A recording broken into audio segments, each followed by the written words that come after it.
সুপ্রিয় দর্শক, আসসালামু আলাইকুম। সবাইকে স্বাগতম জানাচ্ছি আজকের গুরুত্বপূর্ণ সংবাদে। প্রথমেই জানিয়ে দিচ্ছি সংবাদ শিরোনাম, পরে বিস্তারিত। সুদানে আরএসএফের ড্রোন হামলায় নিহত ৪০। এদিকে ৪৫ ফিলিস্তিনির লাশ ফেরত দিল ইসরায়েল। অপরদিকে মেক্সিকোতে মাদক কারবারিদের সঙ্গে নিরাপত্তা বাহিনীর সংঘর্ষে নিহত ১৩। এবং সবশেষে থাকছে নিউ ইয়র্কে মেয়র নির্বাচনের ভোট আজ, আলোচনায় মামদানি। শুনছিলেন সংবাদ শিরোনাম, এখন বিস্তারিত। তার আগে ছোট্ট একটি আবেদন, যদি আপনি ন্যায় ও মানবতার পক্ষে থাকেন লাইক দিন।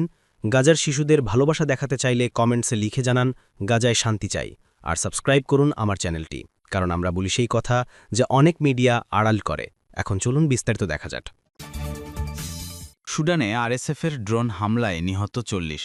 সুদানের উত্তর কোর্দোফান ড্রোন হামলা চালিয়েছে আধাসামরিক বাহিনী র্যাপিড সাপোর্ট ফোর্সেস আরএসএফ। এতে অন্তত ৪০ জন নিহত হয়েছেন বলে জানিয়েছেন এক স্থানীয় কর্মকর্তা। এক প্রতিবেদনী তথ্য জানিয়েছে তুরস্কের বার্তা সংস্থা আনাদোলু। স্থানীয় ওই কর্মকর্তা সোমবার আল জাজিরাকে জানান, প্রাদেশিক রাজধানী আল উবেইদের পূর্ব অঞ্চলীয় আল লুয়াইব গ্রামে বেসামরিক নাগরিকদের লক্ষ্য করে এই হামলা চালানো হয়। নিহতদের মধ্যে নারী ও শিশুও রয়েছে। প্রাদেশিক সরকার জানায়, অন্ত্যেষ্টিক্রিয়ার জন্য ব্যবহৃত তাঁবুকে লক্ষ্য করে এই হামলা চালানো হয়েছিল। এতে বহু মানুষ হতাহত হয়েছেন। একই বেসামরিক মানুষের উপর আরএসএফের অপরাধের নতুন সংযোজন হিসেবে উল্লেখ করে সরকার জানায়, নারী, শিশু, বয়োবৃদ্ধের একটি বড় অংশ এই হামলায় প্রাণ হারিয়েছেন। এমন অবস্থায় আরএসএফকে অবিলম্বে সন্ত্রাসী সংগঠন হিসেবে ঘোষণা করতে সরকার আন্তর্জাতিক সম্প্রদায়ের প্রতি আহ্বান জানিয়েছে। তাদের অভিযোগ, আরএসএফ নিরস্ত্র বেসামরিক জনগণের বিরুদ্ধে অপরাধ করে চলেছে। আরএসএফ সম্প্রতি ঘোষণা করেছিল তারা শীঘ্রই আল উবেইদ শহরে হামলা চালাবে। একই সঙ্গে স্থানীয়দের নিরাপদ করিডোর ব্যবহার করে শহর ত্যাগ করতেও বলেছিল তারা। আন্তর্জাতিক অভিবাসন সংস্থা জানিয়েছে, গত অক্টোবরের শেষ দিক থেকে উত্তর ও দক্ষিণ কোর্দোফান থেকে নিরাপত্তাহীনতার কারণে অন্তত ৩৮,০০০ মানুষ বাস্তুচ্যুত হয়েছেন। এদিকে চলমান যুদ্ধে আরএসএফ সম্প্রতি উত্তর কোর্দোফানের বারা শহর নিয়ন্ত্রণে নিয়েছে, তবে তারা বেসামরিক নাগরিকদের লক্ষ্য করে হামলা করার অভিযোগ অস্বীকার করেছে। এর আগে গত ২৬ অক্টোবর আরএসএফ উত্তর দারফুর সব প্রদেশের রাজধানী আলফাসের শহর দখল করে। পরে সেখানে বেসামরিক নাগরিকদের উপর ব্যাপক হত্যাযজ্ঞ চালানো হয়। ওই হামলার পর বিশেষজ্ঞরা সতর্ক করেছেন, এ ধরনের সংঘাত সুদানের ভৌগোলিক বিভাজনকে আরও পোক্ত করতে পারে। এদিকে ৪৫ ফিলিস্তিনি লাশ ফেরত দিল ইসরায়েল। যুদ্ধবিরতির অংশ হিসেবে আরও ৫ ফিলিস্তিনি বন্দীকে মুক্তি দিয়েছে দখলদার ইসরায়েল। সেই সঙ্গে হস্তান্তর করেছে আরও ৪৫ ফিলিস্তিনি লাশ। মঙ্গলবার ৪ নভেম্বর এক প্রতিবেদনে এই তথ্য জানিয়েছে সংবাদ মাধ্যম আল জাজিরা। প্রতিবেদনে বলা হয়েছে, যুদ্ধবিরতির অংশ হিসেবে ৫ ফিলিস্তিনি বন্দীকে মুক্তি দিয়েছে ইসরায়েল। সোমবার সন্ধ্যায় মুক্ত হওয়া এসব বন্দীকে পরে চিকিৎসা ও স্বাস্থ্য পরীক্ষার জন্য মধ্য গাজার দেইর আল বালাহ এলাকার আলাকসা হাসপাতালে নেওয়া হয়। মানবাধিকার সংস্থাগুলোর মতে এখনও হাজার হাজার ফিলিস্তিনি ইসরায়েলে আটক রয়েছেন, যাদের অনেককেই কোনো অভিযোগ ছাড়াই তথাকথিত প্রশাসনিক আদেশে আটক রাখা হয়েছে। এর আগে সোমবার গাজার স্বাস্থ্য মন্ত্রণালয় জানায়, আন্তর্জাতিক রেড ক্রস কমিটির আইসিআরসির মাধ্যমে ইসরায়েল তাদের ৪৫ জন ফিলিস্তিনির মরদেহ হস্তান্তর করেছে। এতে যুদ্ধবিরতি চুক্তির আওতার ফেরত পাওয়া মোট মরদেহের সংখ্যা দাঁড়াল ২৭০। মন্ত্রণালয় জানায়, এখনও পর্যন্ত ৭৮টি মরদেহের পরিচয় নিশ্চিত করা হয়েছে। অনুমোদিত চিকিৎসা পদ্ধতি ও প্রোটোকল অনুযায়ী বাকি মরদেহগুলোর পরীক্ষার কাজ চলছে। এরপর সেগুলো পরিবারকে হস্তান্তর করা হবে। এর আগে অফিসার জানিয়েছিলেন, ফেরত পাওয়া অনেক মরদেহেতে নির্যাতনের চিহ্ন, হাত বাঁধা, চোখে কাপড় বাঁধা ও মুখ বিকৃত অবস্থায় পাওয়া গেছে। মরদেহগুলো কোনো শনাক্তহীন ট্যাগ ছাড়াই ফেরত দেওয়া হয়েছিল।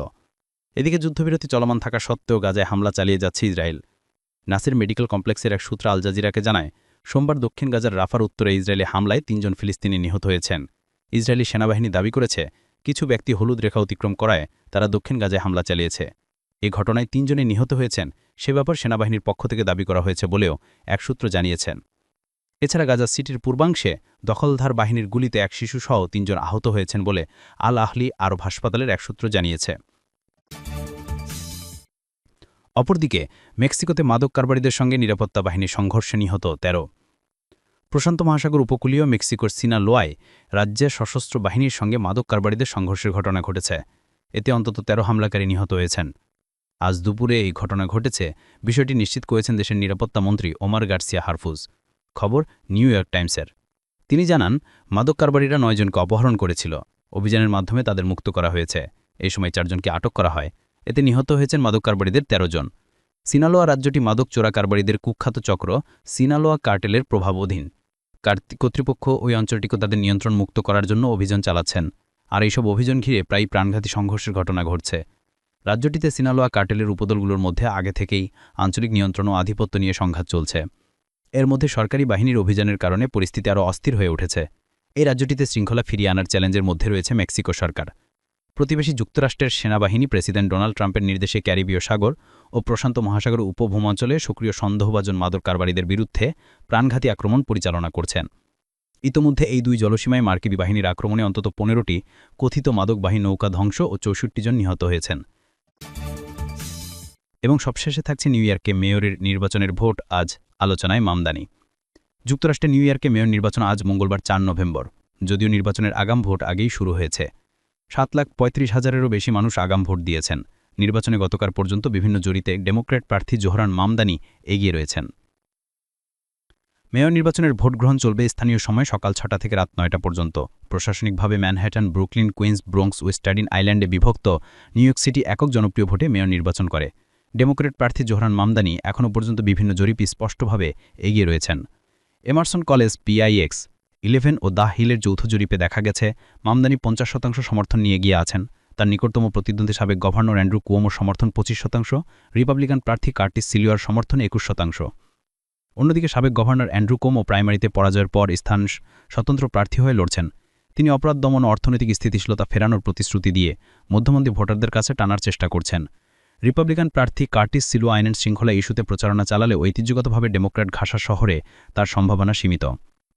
এবার রেকর্ড 7,35,000-এরও বেশি ভোটার আগাম ভোট দিয়েছেন, যা প্রেসিডেন্ট নির্বাচন ছাড়া অন্য কোনো লোকাল নির্বাচনে সর্বোচ্চ অংশগ্রহণ। 2021 সাল থেকে এখানে চালু হয়েছে র্যাঙ্ক চয়েস ভোটিং ব্যবস্থা, যেখানে ভোটাররা সর্বোচ্চ 5 প্রার্থীকে পছন্দক্রমে র্যাঙ্ক দেন। কোনো প্রার্থী সরাসরি 50%-এর বেশি ভোট না পেলে দ্বিতীয় পছন্দ অনুযায়ী ধাপে ধাপে পুনর্গণনা করা হয়। সর্বশেষ জরিপে মামদানি এগিয়ে আছেন 5 পয়েন্টে, তবে কুমোর প্রার্থিতা ফলাফলকে অনিশ্চিত করেছে। বিশেষজ্ঞদের মতে তরুণ অভিবাসী ভোটারদের উপস্থিতি বেশি হলে নিউ ইয়র্ক সিটির রাজনীতিতে আজ প্রগতিশীল যুগের সূচনা হতে পারে।